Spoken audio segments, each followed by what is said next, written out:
Hey everyone, I want to talk about something important today because it's time to get back to our roots around free expression on Facebook and Instagram.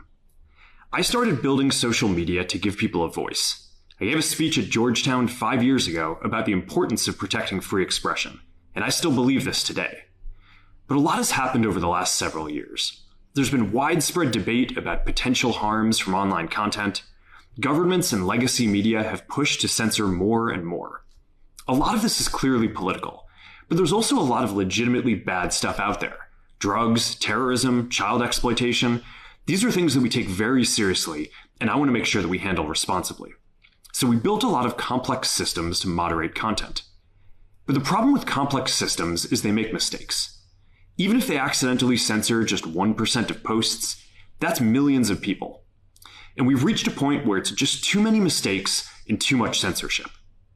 The recent elections also feel like a cultural tipping point towards once again prioritizing speech. So we're going to get back to our roots and focus on reducing mistakes, simplifying our policies, and restoring free expression on our platforms. More specifically, here's what we're going to do. First, we're going to get rid of fact checkers and replace them with community notes similar to X, starting in the US. After Trump first got elected in 2016, the legacy media wrote nonstop about how misinformation was a threat to democracy. We tried in good faith to address those concerns without becoming the arbiters of truth. But the fact checkers have just been too politically biased and have destroyed more trust than they've created, especially in the US. So over the next couple of months, we're going to phase in a more comprehensive community notes system. Second, we're going to simplify our content policies and get rid of a bunch of restrictions on topics like immigration and gender that are just out of touch with mainstream discourse. What started as a movement to be more inclusive has increasingly been used to shut down opinions and shut out people with different ideas, and it's gone too far. So I want to make sure that people can share their beliefs and experiences on our platforms. Third, we're changing how we enforce our policies to reduce the mistakes that account for the vast majority of censorship on our platforms. We used to have filters that scanned for any policy violation. Now, we're going to focus those filters on tackling illegal and high-severity violations. And for lower severity violations, we're going to rely on someone reporting an issue before we take action. The problem is that the filters make mistakes, and they take down a lot of content that they shouldn't. So by dialing them back, we're going to dramatically reduce the amount of censorship on our platforms. We're also going to tune our content filters to require much higher confidence before taking down content. The reality is that this is a trade-off.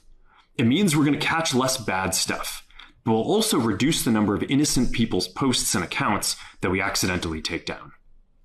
Fourth, we're bringing back civic content. For a while, the community asked to see less politics because it was making people stressed. So we stopped recommending these posts. But it feels like we're in a new era now, and we're starting to get feedback that people want to see this content again. So we're going to start phasing this back into Facebook, Instagram, and Threads while working to keep the communities friendly and positive. Fifth, we're going to move our trust and safety and content moderation teams out of California, and our US-based content review is going to be based in Texas. As we work to promote free expression, I think that it will help us build trust to do this work in places where there is less concern about the bias of our teams. Finally, we're going to work with President Trump to push back on governments around the world that are going after American companies and pushing to censor more. The US has the strongest constitutional protections for free expression in the world.